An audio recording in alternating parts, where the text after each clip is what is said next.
নমস্কার বন্ধুরা, আজ আমি আসামের একটা ফেমাস রেসিপি নিয়ে আসছি, যেটাকে বলে কর্নবিলাহি দি কচু শাক।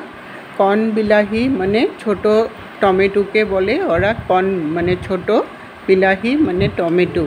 কচু শাক মানে কচু পাতার এই যে নরম নরম আগাগুলো বেরোয় কচু শাকের, ওইটাকে বলে কচু শাক। রেসিপিটি খেতে কিন্তু খুবই ভালো লাগে, একটা চটপটা স্বাদের একটা রেসিপি বলতে পারেন।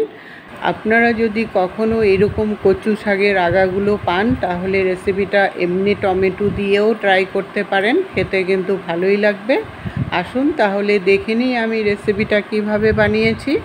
কতগুলো কচু গাছের আগাগুলোকে নিয়েছি। কচু গাছের ভিতর থেকে দেখবেন এরকম আগাগুলো বেরোয়, একদমই নরম থাকে এই আগাগুলো, পাতাগুলো জাস্ট বেরোতে থাকে যখন, ওই আগাগুলোকে নিতে হয়।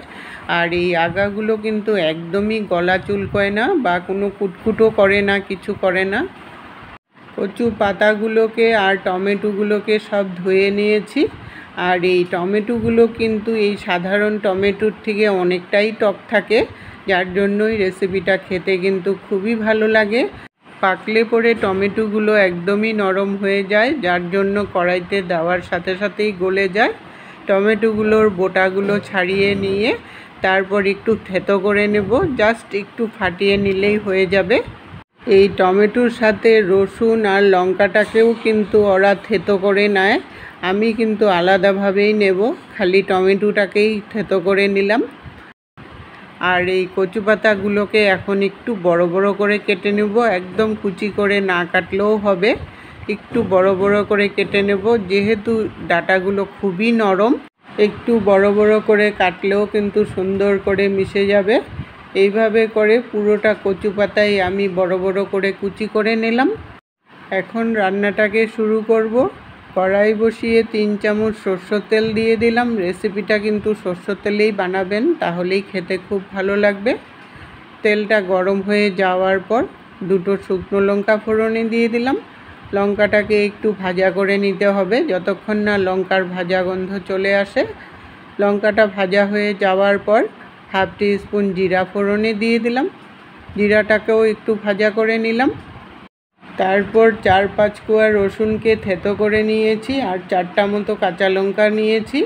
ঝালটা আপনাদের টেস্ট অনুসারে দিতে পারেন, আর এইটা কিন্তু একটু ঝাল ঝাল হলেই খেতে খুব ভালো লাগে। রসুনটাকে একটু ভাজা করে নিয়ে তারপর লঙ্কাটাকে দিবেন। লঙ্কাটা আর রসুনটা একটু ভাজা হয়ে যাওয়ার পর তারপর থেতো করা টমেটোগুলোকে দিয়ে দিলাম। টমেটোটাও একটু সময় ভালো করে মিশিয়ে নিয়ে তারপর এটার মধ্যে কচু পাতাগুলো দিয়ে দিলাম। কচু পাতাগুলো দিয়ে এখন সব কিছু ভালো করে মিশিয়ে নিয়ে একটু ঢাকা দিয়ে দিব। ঢাকা দিলে পাতাগুলো মজে গেলে নুনের আন্দাজটাও ভালো করে বোঝা যাবে। 5 মিনিটের জন্য লো ফ্লেমে ঢাকা দিয়ে দিলাম। 5 মিনিট পরে ঢাকনাটাকে উঠিয়ে নিলাম। পাতাগুলো মজে কিন্তু অনেকটাই কমে গেছে। এখন এটার মধ্যে আমি নুন দিতে পারবো, কারণ পাতাগুলো মজে যাওয়াতে নুনের আন্দাজটাও কিন্তু বোঝা যাবে। স্বাদ মতো নুন দিয়ে দিলাম। 1/2 টিস্পুন হলদি পাউডার দিয়ে দিলাম। নুন আর হলদি পাউডারটা দিয়ে একটু সময় পাতাগুলোর সাথে মিশিয়ে ভাজা করে নেব, হলদির যাতে কাঁচা গন্ধটা চলে যায়। এটা কিন্তু খুবই হেলদি একটা রেসিপি, সম্পূর্ণ আয়রনের মাত্রায় ভরপুর একটা রেসিপি বলতে পারেন। আবার 2-3 মিনিটের জন্য ঢাকা দিয়ে দেব, তাহলে নুনটাও ভালো করে ভিতরে ঢুকে গেলে রেসিপিটাও খুব তাড়াতাড়ি হয়ে যাবে। 2-3 মিনিট পরে আবার ঢাকনাটাকে উঠিয়ে নিলাম। কচুর শাকগুলো কিন্তু একদমই গলে গেছে। এখন এটাকে মিডিয়াম আঁচে রেখে অনবরত নাড়তে থাকবো আর শুকনো শুকনো করে নেব। একটু যেটা দানা দানা ভাব আছে ওইটাকেও একটু পেস্ট করে নেব। টমেটোটা যেটা গলেনি ভালো করে ওটাকেও পেস্ট করে নিয়ে তারপর ব্যালেন্সের জন্য একটু মিষ্টি দিয়ে দিলাম। যদিও এই রেসিপিটার মধ্যে মিষ্টি একদমই ছোঁয়ায় না, আমি একটু মিষ্টি দিয়ে দিলাম ব্যালেন্সটা তাহলে খুব ভালো হবে। যেহেতু এটার মধ্যে অনেকটাই টক পড়েছে, তাই টক মিষ্টি ব্যালেন্সটাকে কমপ্লিট করবে। 3-4 মিনিট একদম নেড়ে নেড়ে যখন একদম শুকনো শুকনো হয়ে আসলো আর একদম কড়াই থেকে উঠে আসলো, তখনই আমি নামিয়ে নিলাম। কর্নবিলাহি দিয়ে আমার কচু শাক একদম রেডি হয়ে গেল। এটা ভাতের সাথে মেখে খেতে কিন্তু খুবই ভালো লাগে।